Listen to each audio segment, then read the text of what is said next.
Greetings, dear ones. I'm Kryon of Magnetic Service. And so the energy of the room is set.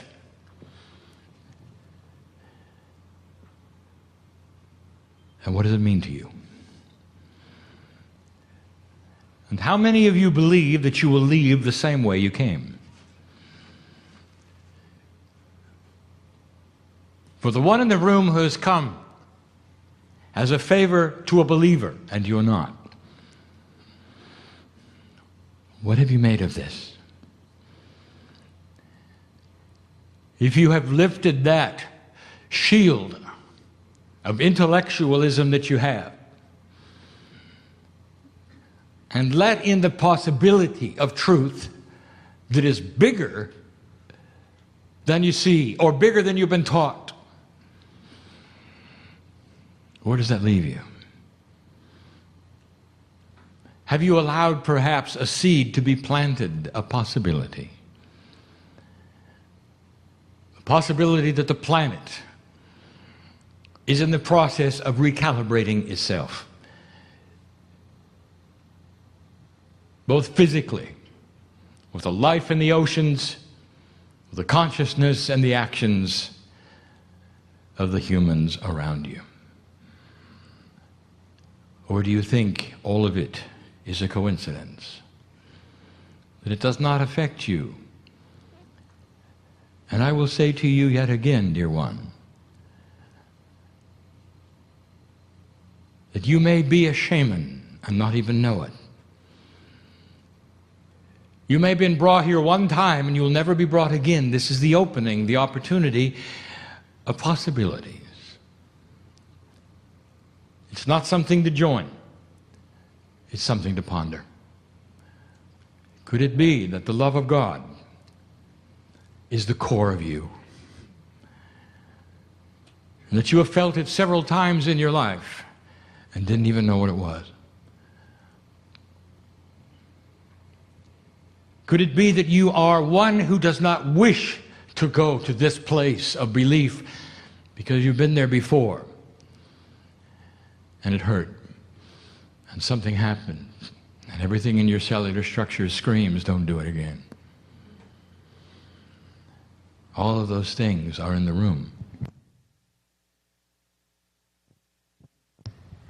I know who is here. I know who listens to this message. We're going to answer some questions that have been asked, some in the room and some not, that will serve both you and those who will see and read and hear this particular communications, who you do not think are here now, but they are.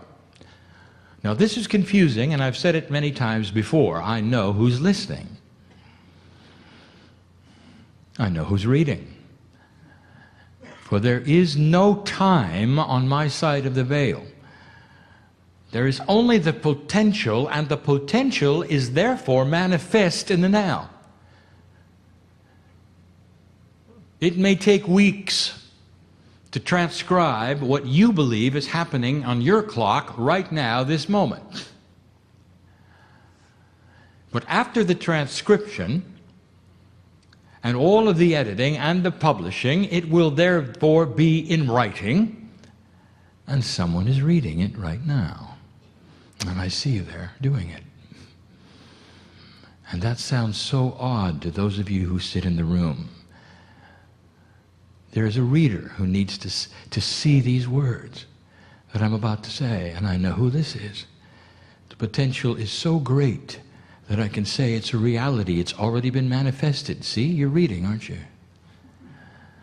I know you. This is the world of a multidimensional reality that you do not share. Therefore, I am able to give some predictions, and have, not of empirical fact, but of potential. Because I know what you're thinking and what you might do. Questions are asked from the general public that I see, not necessarily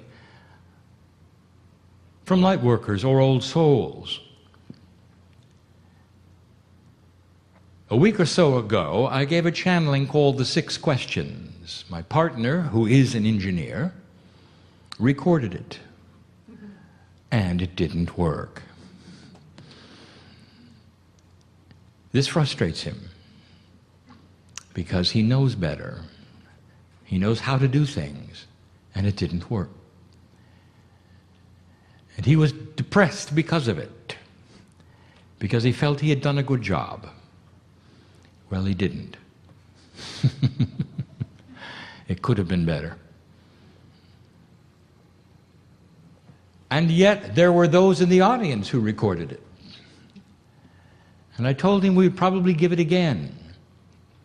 And we might. But we have no clock. And so I've instructed him that it's all right to transcribe it and have it printed. Because the audio carries an uncertainty. And he knows what it is. For I gave him new information that he will repeat someday in a better manner. And that will be recorded. The physics of the recording machine is easy to stop.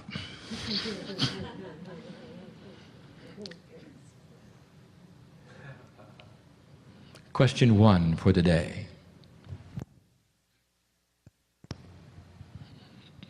This does not come from light workers who have been in a meeting like this. It's a general question from those who would walk into a meeting and see this and not understand any of the energies, and they say there's unhappiness on this planet. Unhappiness begats unhappiness. People are walking around frustrated. It doesn't look like an improving planet when there's so much suffering. You talk to those who have lost their homes in this country. You talk to those who have lost, perhaps, relatives in a tsunami, wringing their hands, asking what's wrong. Why are we so unhappy? How can this represent good news on the planet? And it's such a difficult answer to give, because it requires that you understand that there are now beginning to be different paradigms of reality. And the paradigm of reality that you've always known, which we will call the 3D paradigm, is so shallow, it will not, absolutely not, allow for the joy that a multidimensional reality will. And this is difficult to explain. The love of God does not center itself in 3D. The love of God centers itself in a multidimensional space where the angels live. Every single master knows this. Every single human being who has seen an angel come to them knows that the energy spins through the wall. It is iridescent energy. There's no skin and wings in halo. And it's frightening to a three-dimensional human being to see a multidimensional form, and they fall on their knees. And whether it was Muhammad in the cave or Moses in the burning bush, these angelic properties are not in 3D. And neither is the divinity of you. You want happiness, human being, you better find the multidimensional God inside. The paradigm is shifting. My partner says it's quantum. It's not quantum. It's multidimensional. You've got to start moving from that paradigm which restricts everything you do to a reality of sameness and singularity, to one that opens the potentials of change for everything. Change in who you are, how you react to things, who you think you are, who you were born to be. All of it rewritable into a paradigm that is multidimensional and includes the love of God and the joy of the moment. What am I saying to you? I am saying that you're going to remain unhappy, dear one, whoever you are reading this and hearing this. There is no hope unless you decide to turn inward and find that which is divine, which is multidimensional, and start the process we've talked about. Otherwise, you simply wallow in the drama. And you might say, well, I've tried.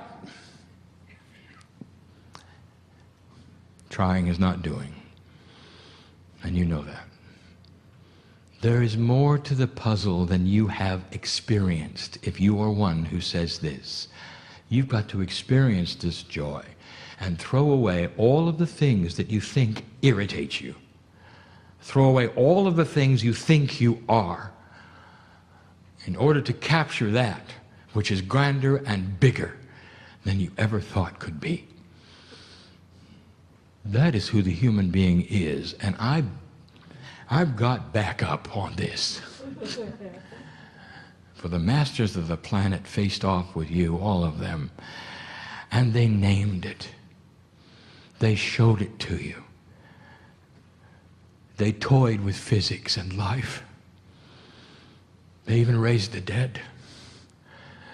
And they would turn to you and say, this is what God does, and you are God. They told you you could move mountains. And you can. We've talked about the change of consciousness, changing a planet from one which always warred with itself to one will eventually be at peace with itself, and you think that's going to happen easily and overnight. This is the first year.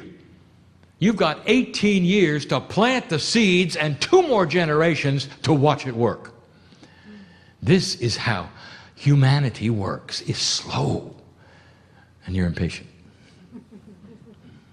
That's why there's so much unhappiness at the moment. Impatience, misunderstanding, wanting instant gratification, thinking you're doing something and tapping your toe while you think God helps you. And then when it doesn't happen tomorrow, saying, well, I knew it wouldn't. You tell me, is that commitment or is that trying?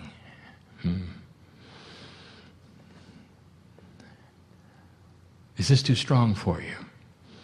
To say that you are beautiful inside and it's about time you found it. It's about time you found it.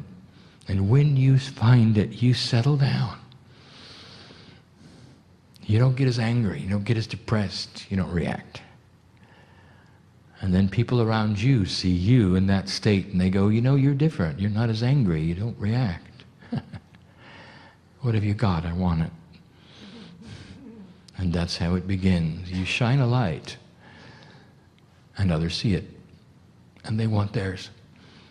Because it is beautiful, it is satisfying, and we tell you again, when you walked with the masters, any of them, how did you feel? Did they look at you and annihilate you?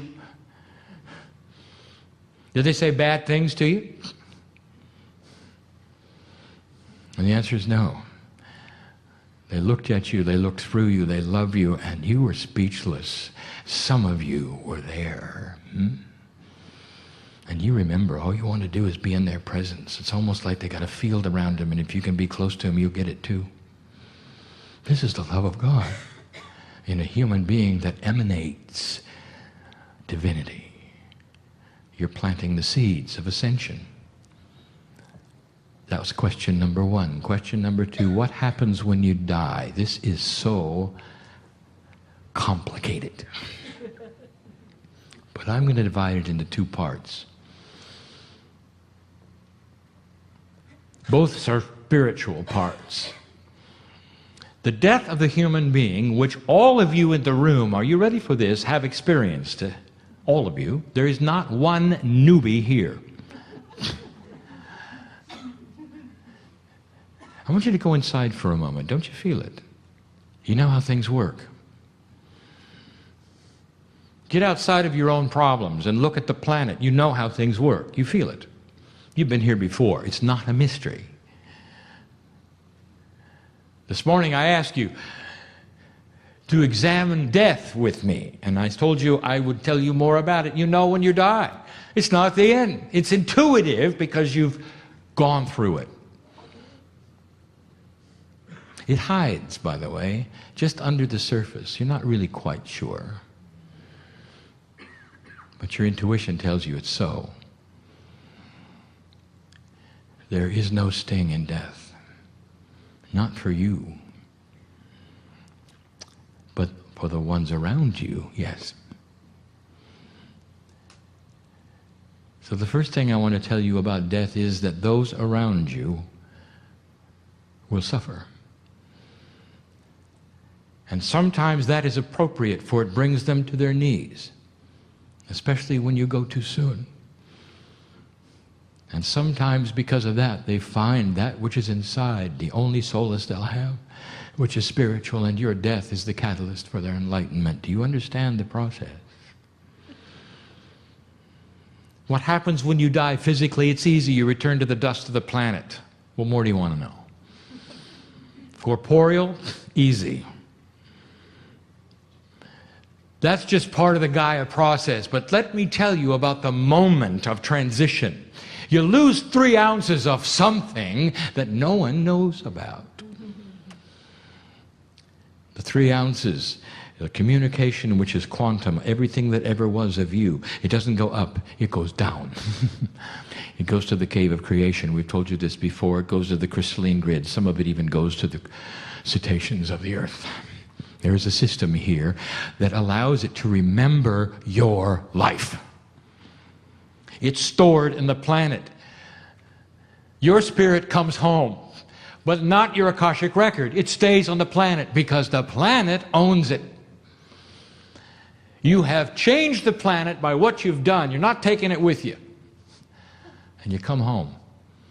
And we have a party. I've told you that before. And we do. Oh, there's no sting in death. Not yours. Not your own. And you know it right away. Within 3 days, you're fully aware. You're a piece of God. You remember. You hear the music again. You hear the music again. Oh, you don't know what I'm talking about. You will. And then you come back. And when you do, and when that is, and sometimes it's faster than you've ever been told by any psychic, where things are speeding up, you often, are you ready for this? You often come back born into your own family as grandchildren in your same karmic group. That's a process of the light worker, so that your grandparents can teach you things that only they can teach you. And when you take your first breath, you pick up something. You pick up all of the soul energy from the cave of creation and the crystalline grid that you stored there when you left. That is called Akashic inheritance. The artists become artists. The policemen become policemen. It's in your genes. It's in your DNA. Who you used to be, the proclivities for the things you want and don't like, food choices. Question was asked once, should I be a vegetarian? What is correct for my body spiritually? I will tell you what is correct for your body spiritually, the thing that makes sense to you. If you spent lifetimes in Tibet or India, you're probably craving different foods than that which is in the United States. And that's how it works, dear one. Your body reacts to what it remembers. And if that serves you by not eating meat, then that is what you should do for your health. Do not project it on your friends. For they have their own Akash. They have their own system that works for them. Human beings like to compartmentalize everything, and therefore what you find is good, you want everybody to do, or else. That's called mainstream religion. Do not criticize the ones who have found God and found joy in a system that works for them because they are tuned to it. Perhaps they were the very disciples of Christ. They're tuned to it. And they want for everyone what works for them. And this is appropriate, and it's good, and much of it has integrity. Do you understand? It may not be for you. But they do tend to put themselves in a box and everyone climbs into theirs. This is starting to change. What happens at death? A system, beauty, honor, and you turn into the peace of God that you know that you are. And when Elijah ascended, you got to see it written by Elisha. Turned to the light, so bright couldn't even look at, split into parts. Elisha saw the Merkava, the field around the human being, the chariot that Elijah rode in. He saw it. He reported it. What do you think about it? The human got to see ascension. That's death. Question 3, is there life on other planets? Are you kidding?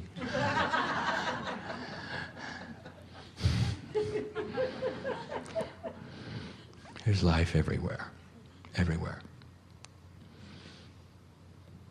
Scientists are searching for microbial life on all the planets and their moons in your solar system, and they will eventually find it.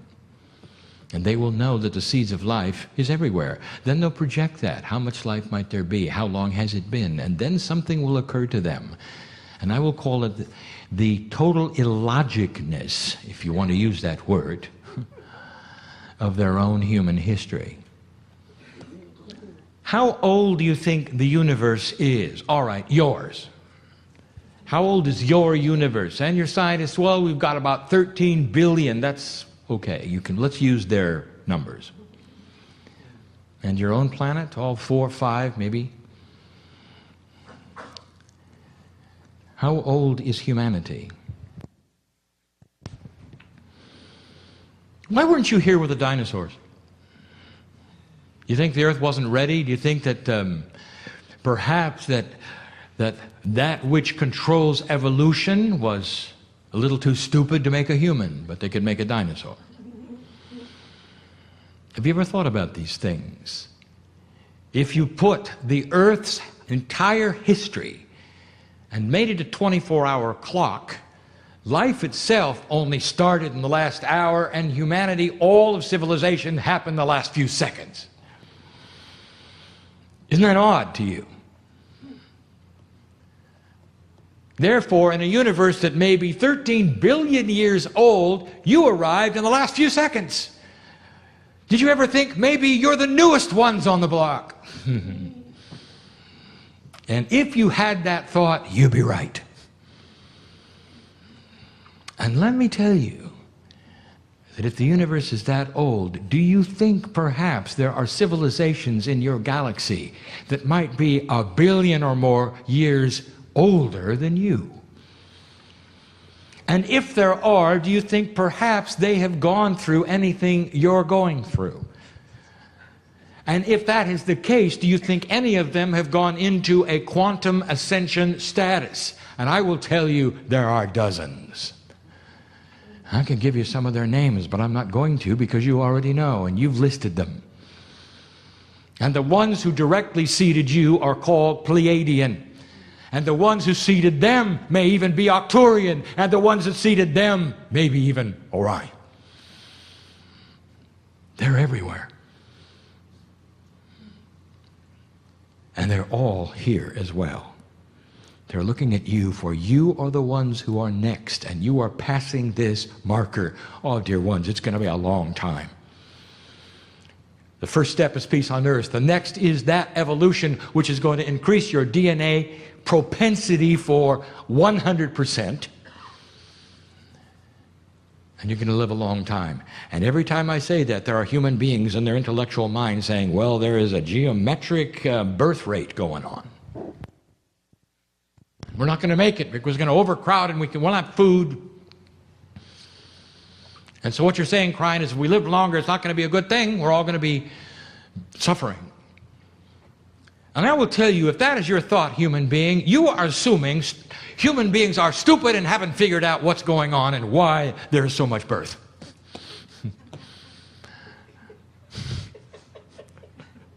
And they can't control it because they haven't figured it out. I want to tell you, you're going to see something. You're going to see a decline in birth rate because humans are smart. And they're getting smarter. And they're going to see the quality of life, and they're going to figure out how many children they should have, not how many their church says they should have. You're going to see it sooner than not. The beginning of wisdom on the planet in so many areas that no sociologist has ever given you credit for. It's going to surprise them all. And it's going to happen without a government program. It's going to happen because you decide you want it, and it's going to happen collectively. And there's a lot of things like this. Is there life on other planets? Way before you. In your galaxy.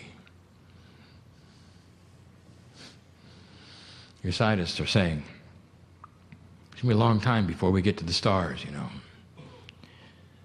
You have to get this little tin can and put air in it and then stay in it for several years, you know, before you're going to get to the next star. Meanwhile, a Pleiadian can do it in the blink of an eye.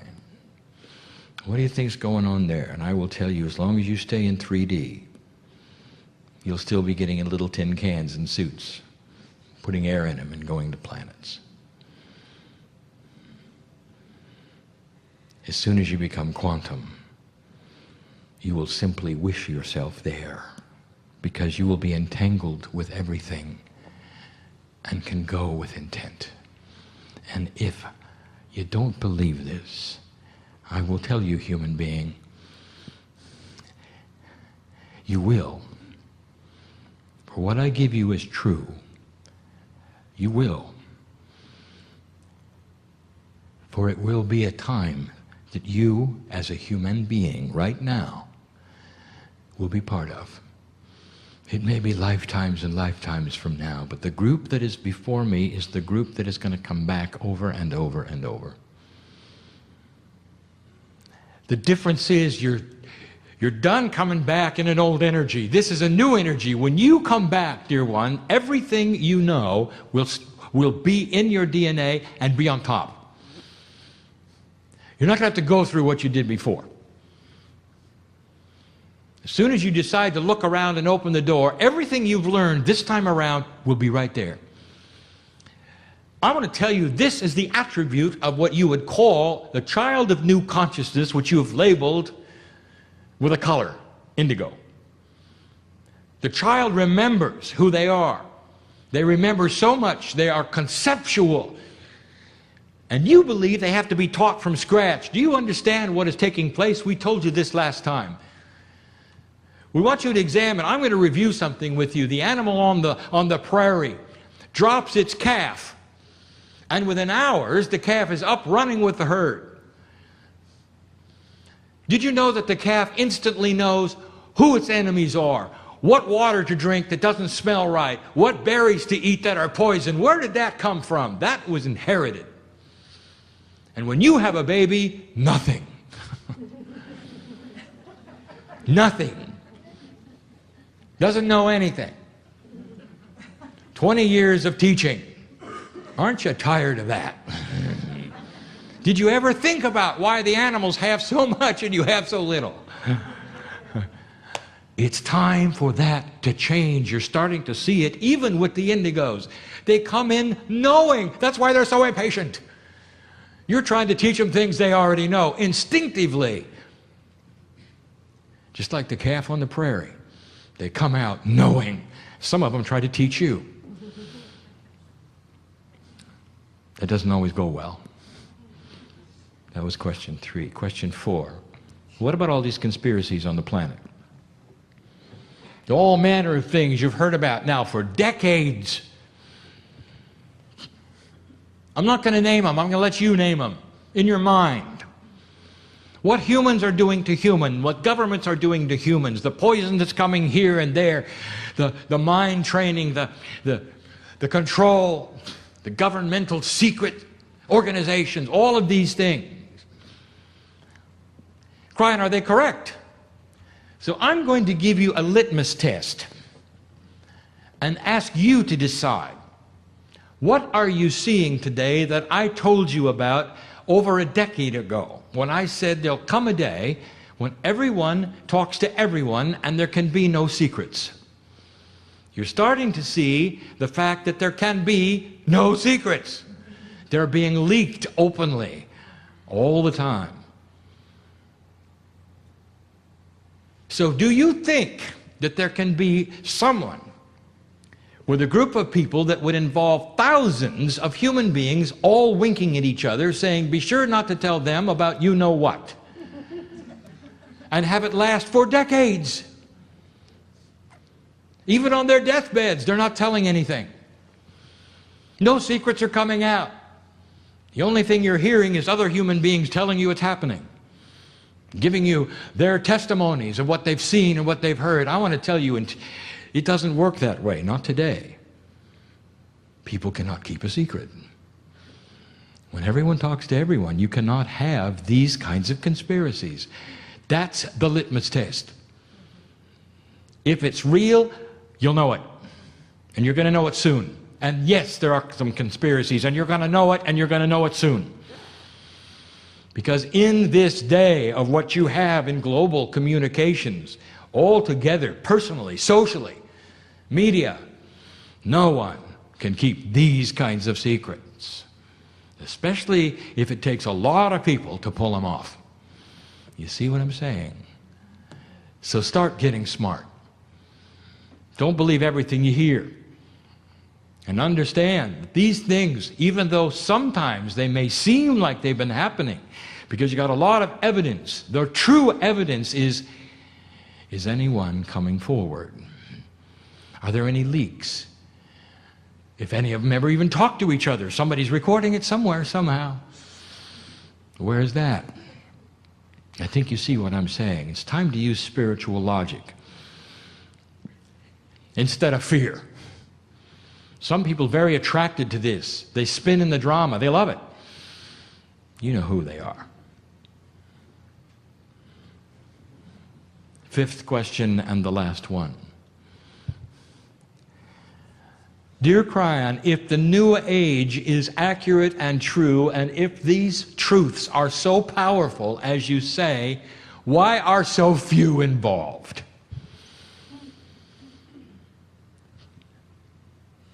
If it's a good thing, then a lot of people would see it.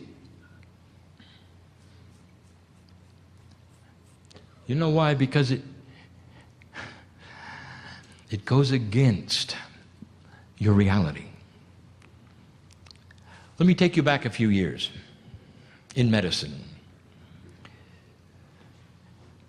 There was an idea put forward that on your hands, they're what I would call creepy crawlers. That came out of my partner's mind. And you couldn't see them.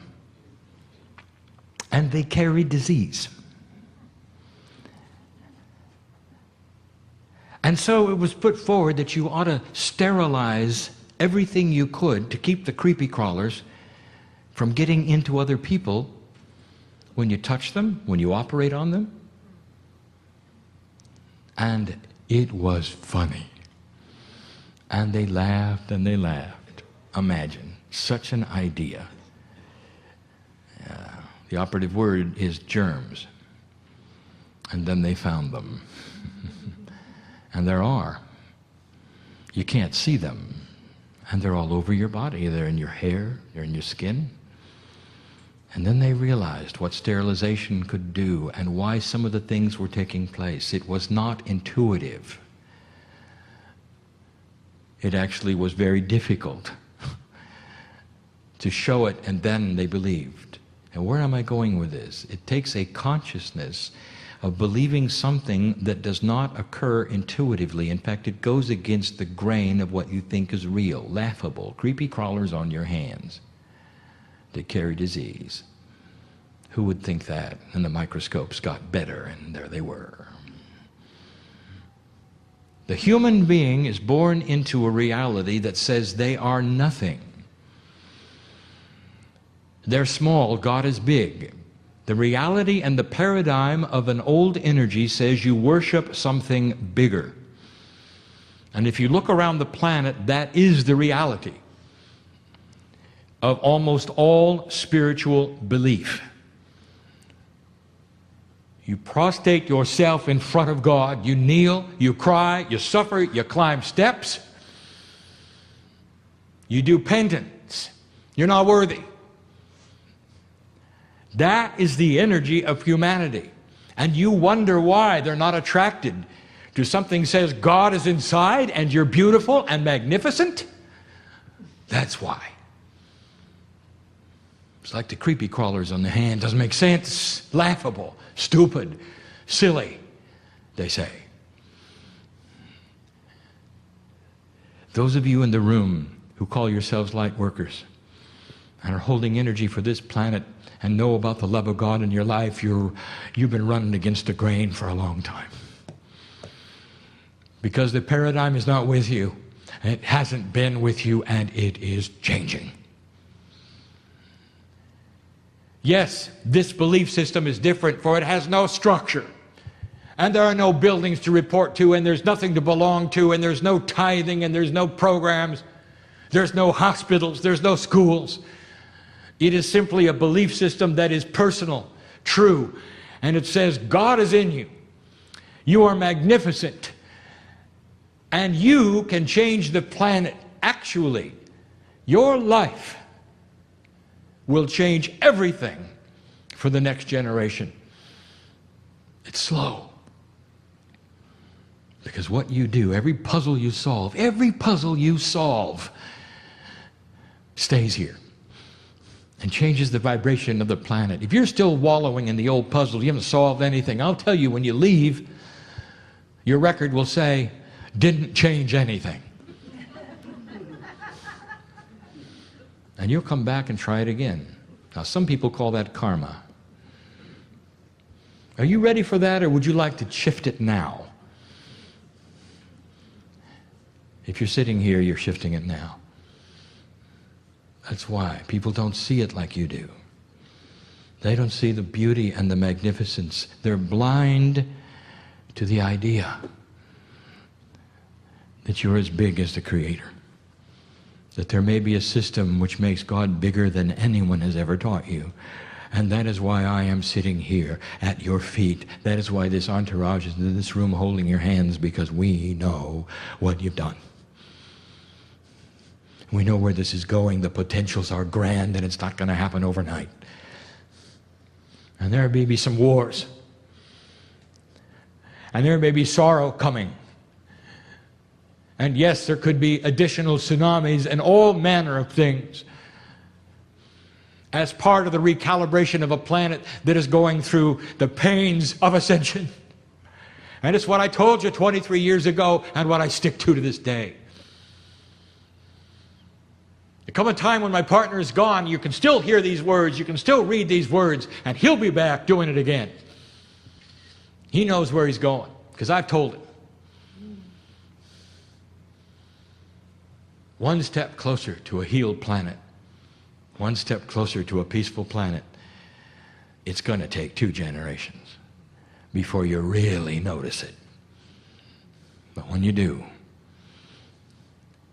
the planet will actually have Planetary Peace Day, where they will realize what they've done and celebrate a change of consciousness, and there'll even be a flag for it. It's the beginning. Oh, they all went through it. Is there life on other planets? They all went through it. The ones that didn't make it, didn't make it. The ones that did are the seeds in your DNA. Blessed is the human being who starts to understand and recognize the impossible. Things that don't make sense to you in an old paradigm as the beauty of the love of God. Now go and do something with this. Live differently because of it. You're the only ones who can. Old soul. And so it is.